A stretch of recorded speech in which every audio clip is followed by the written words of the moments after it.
Forget the romantic pirate legends. The truth would make your stomach turn.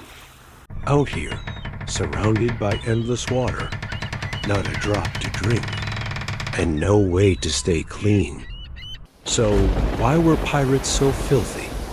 Let me tell you the real story. You know, people have this picture in their heads. Pirates standing proud on a sunlit deck, their hair blowing dramatically in the ocean breeze, smelling of salt and adventure. Yeah, that's a lie. A big fat lie. The truth?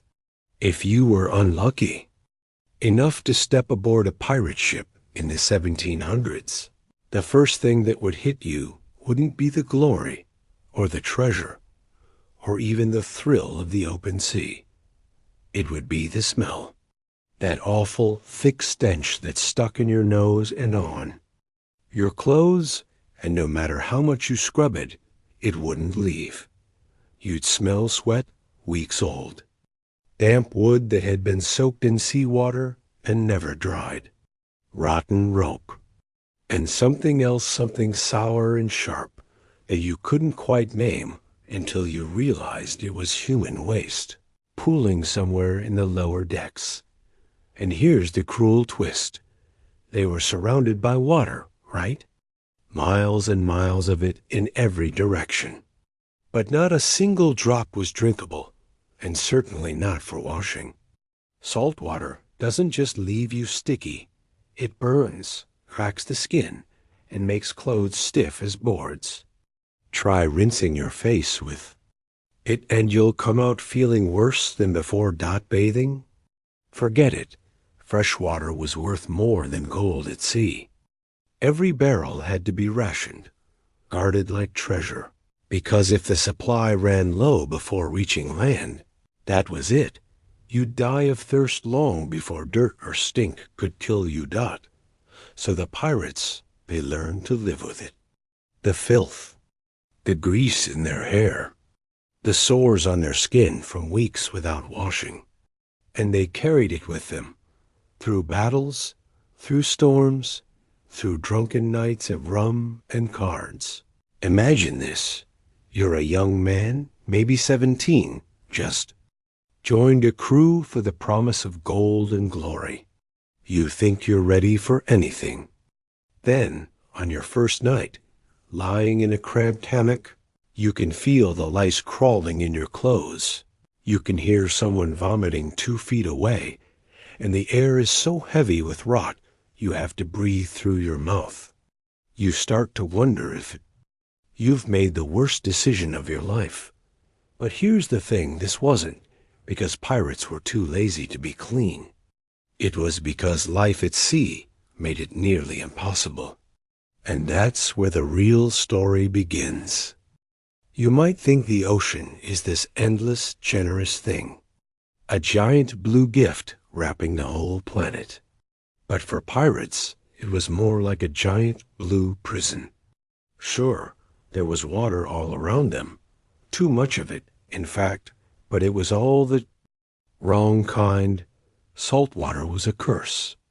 It was in their clothes, in their hair, in their food sometimes, and it made their lips crack until they bled. Fresh water was the lifeline. And it came in barrels, heavy and precious, loaded onto the ship before a voyage began. Every single drop had to be counted. You didn't waste it. You didn't just have a wash. You didn't even rinse your hands unless the captain gave the word. Most days, the water was for drinking only, and not in big gulps, either rationed out in tin cups, maybe once in the morning, once at night. If you were lucky. By the 3rd or 4th week at sea, that water, it changed. The barrels, no matter how well they were sealed, weren't perfect. The sun beat down, the wood swelled and shrank, and soon enough, a green film would start to float on top. Little creatures wiggling things would be swimming in your cup. You'd drink it anyway. You had no choice. Now, if you're wondering why they didn't just catch rain, well, They tried. Sailcloth spread out to collect what fell from the sky. Buckets on deck. Sometimes they'd get enough for a quick wash, maybe even soak there. Shirts, but the ocean isn't kind enough to rain on demand. Weeks could go by under a burning sun, with nothing but a mocking blue sky above Dot, so pirates began to see dirt differently. A layer of grime on your skin? That was normal. Salt crust in your hair? That was just part of the job. And the smell? Well, after a while, you stopped noticing. Or maybe you just stopped caring. Of course.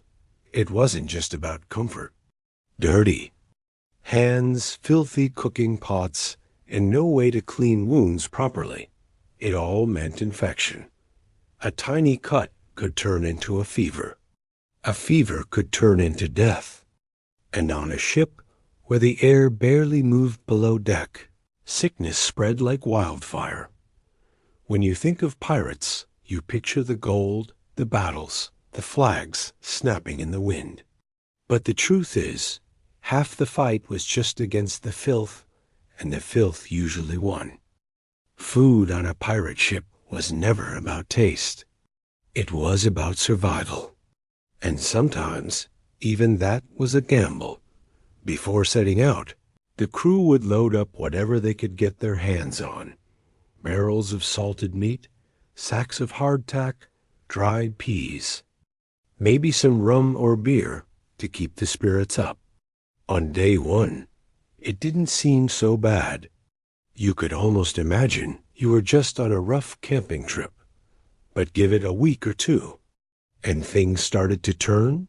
The salted meat, it was tough from the start chewing. It felt like working your jaw through a piece of leather. But soon white crystals of salt turned dark with mold. And sometimes, when you split open a slab, tiny worms wriggled out. You learned to look away and eat fast. Hardtack was worse. They called it ship's biscuit, but don't let the name fool you. It was nothing like a biscuit, more like a brick made from flour and misery. If you were lucky, it was just rock hard. If you weren't, you'd find Weevil's little beetles tunneling through it. Most pirates didn't bother picking them out. Protein is protein, after all. Fresh fruit and vegetables? Those were a dream. Maybe in the first week you'd have an onion or an apple. But fresh food rotted fast in the heat and the damp.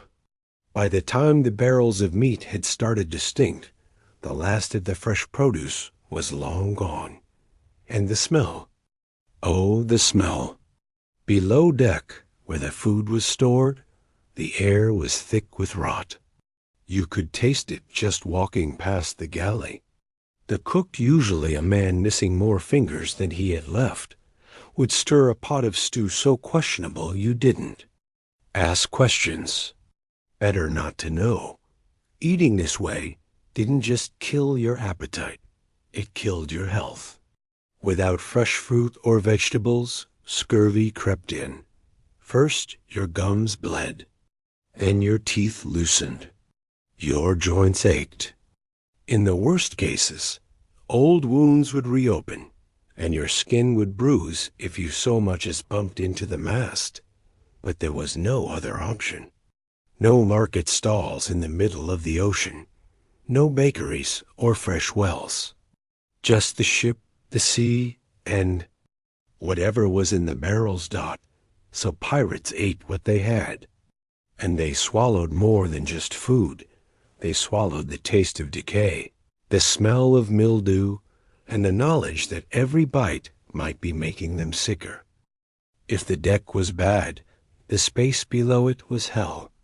From the outside, a pirate ship might have looked almost romantic, sails full of wind, the hull cutting clean through the waves. But step down the narrow ladder into the belly of the vessel, and you'd see the truth. The air was heavy, almost wet. and carried a smell so thick it clung to your clothes and hair. There was no real floor down there, just planks slick with a mix of seawater, spilled rum, and things you didn't want to think too hard about. In the corners, rats skittered away as the lantern light hit them, their tails leaving wet streaks on the boards. Trash piled up because there was nowhere else to put it.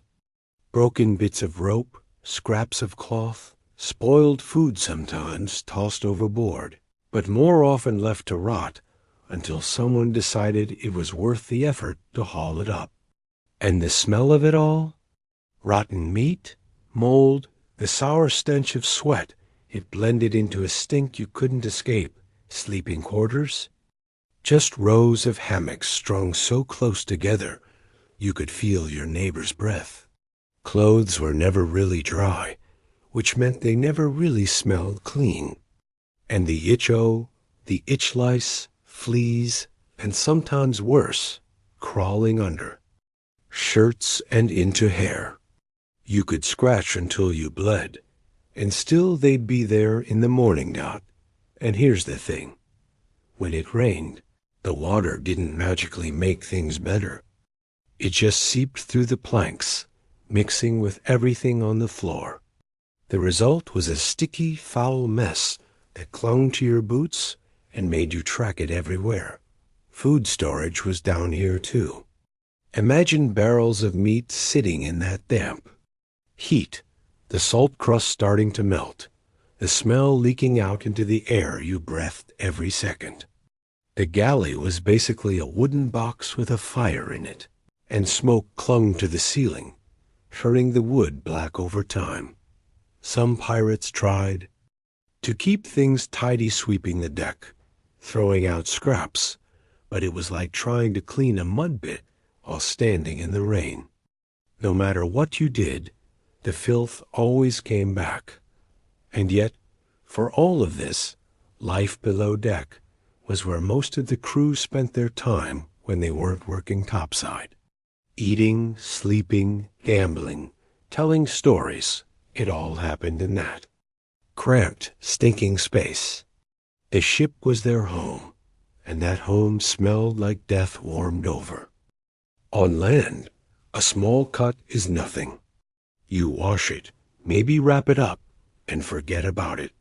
At sea, for a pirate, that same cut could kill you.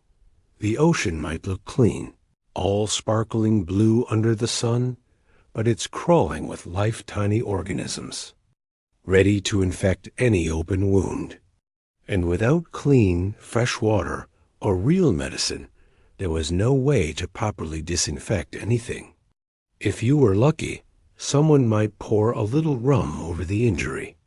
That would burn like fire, and it wasn't even guaranteed to help. A splinter from the deck, a scrape from a rope, a knife nick while cutting meat, these small injuries were constant. And in the filthy conditions on board, they almost always got worse. Redness, swelling, heat. Sometimes the skin would split open, oozing pus. And you'd still have to work, still climb the rigging, still haul ropes with that same infected.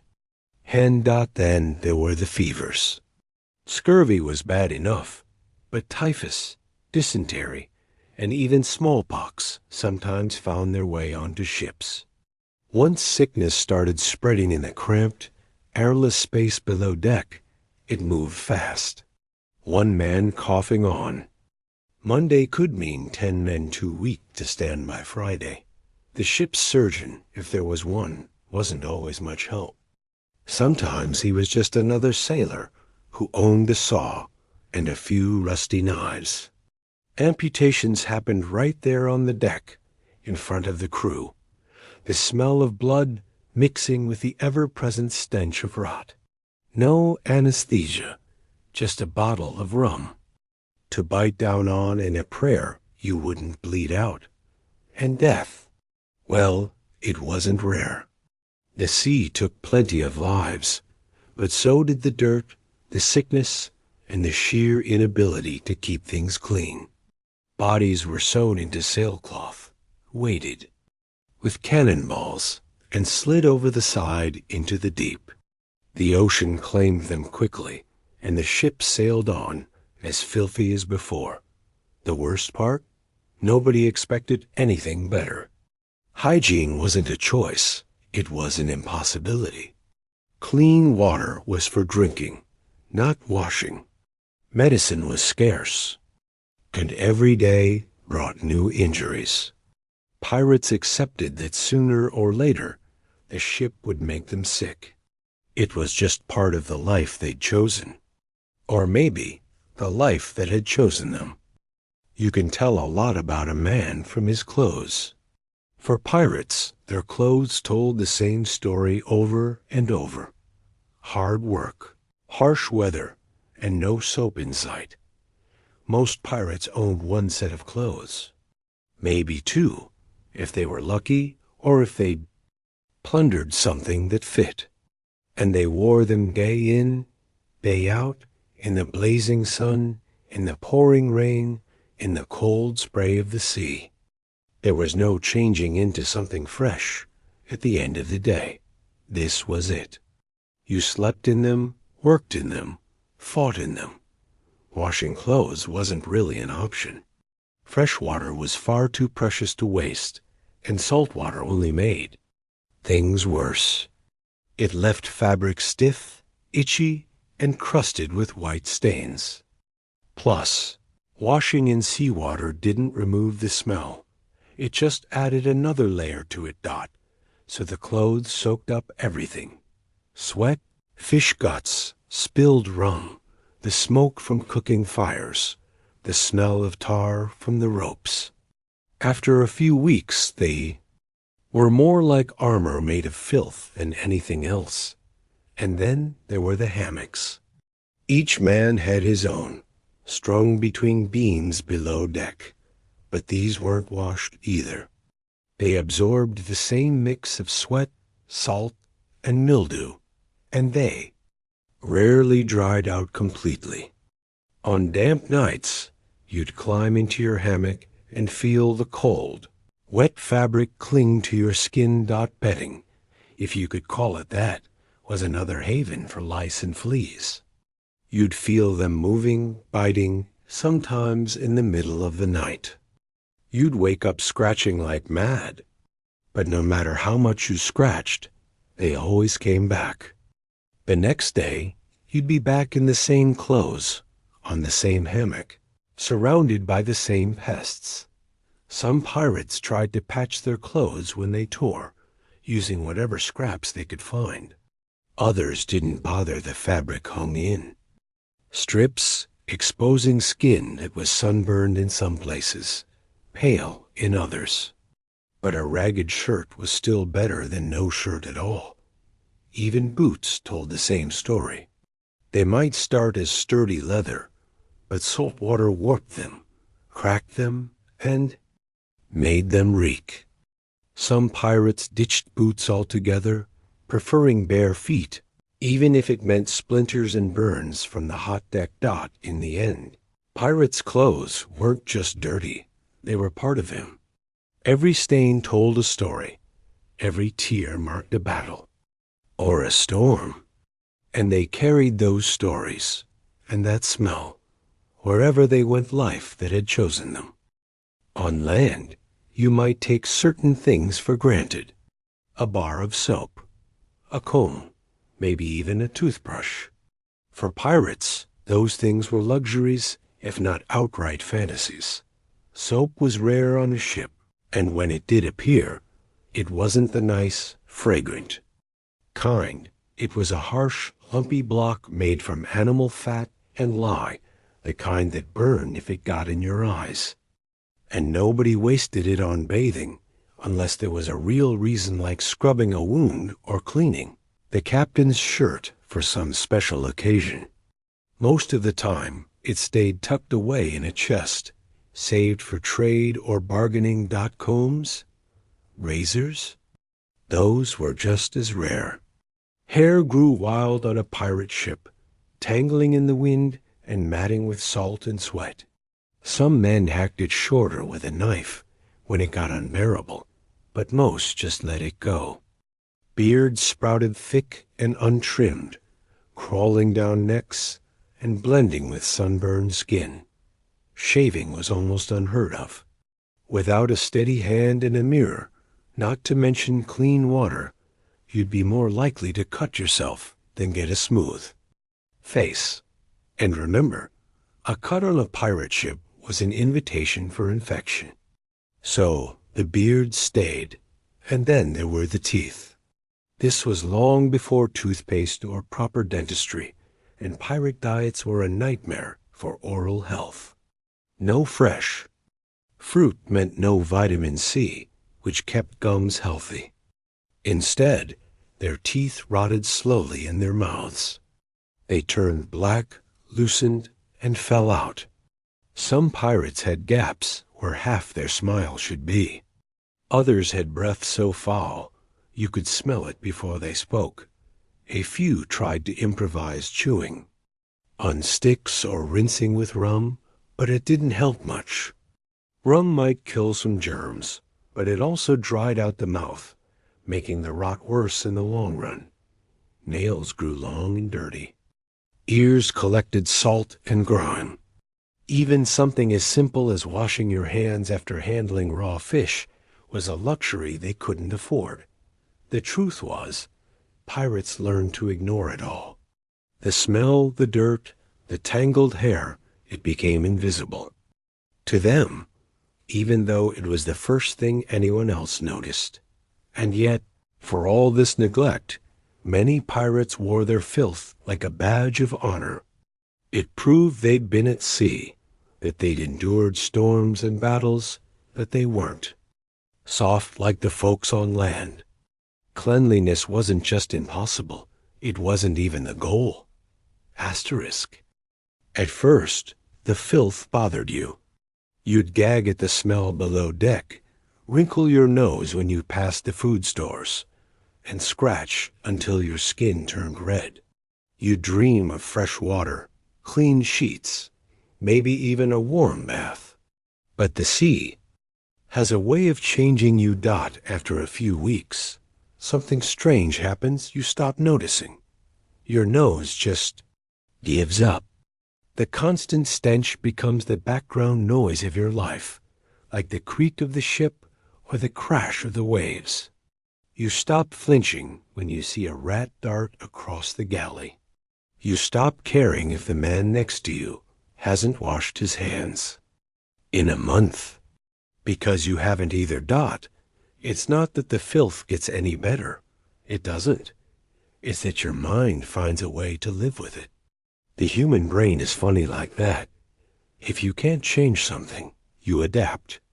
And for pirates, adapting meant lowering your standards until clean meant doesn't make you vomit. Some even took pride in it. A thick beard crusted with salt and crumbs?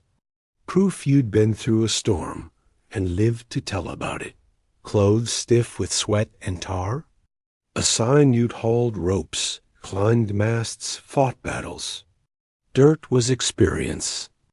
Grime was survival. There was also a strange comfort in the shared misery. Everyone stank. Everyone's clothes were filthy. Everyone's teeth were bad. No one was better or worse off than anyone else. That kind of equality rotten, as it was, brought crews together. You were all in the same boat, literally and figuratively. Of course, there were limits. Sometimes, the stench got so bad it broke through the mental walls you'd built. Maybe a barrel of meat had gone rancid, or a man's infection had reached the point where the smell of decay followed him everywhere. Those moments reminded you just how bad things really were. But they were rare. Most of the time, you didn't think about it. You couldn't afford to, because the truth was, the sea demanded your attention in other ways. Storms to weather, ships to chase, sails to mend. Dirt and stink didn't kill you as fast as a cannonball. And out here, you learned. to focus on the dangers you could see, not the ones you could smell. People loved to imagine pirates as rugged heroes of the sea, fearless, charming, maybe a little dangerous, but in an exciting way. The truth is far less glamorous. Yes, they sailed under the black flag, they chased treasure, they fought battles. But they also lived in filth that would turn the stomach of anyone who's only known the comfort of life on land, the smell of rot and sweat, the sting of salt in every cut. Clothes so stiff with grime, they could almost stand up on their own. Teeth blackened by scurvy, skin crawling with lice, hair matted with months of neglect. This was their reality. Not for a day, not for a week, but for months, sometimes years at a time. Fresh water was a treasure more precious than gold, and it was guarded fiercely. Washing was a luxury no one could afford. Food was often spoiled before it was eaten. Rats and insects were as much a part of the crew as the men themselves. And disease.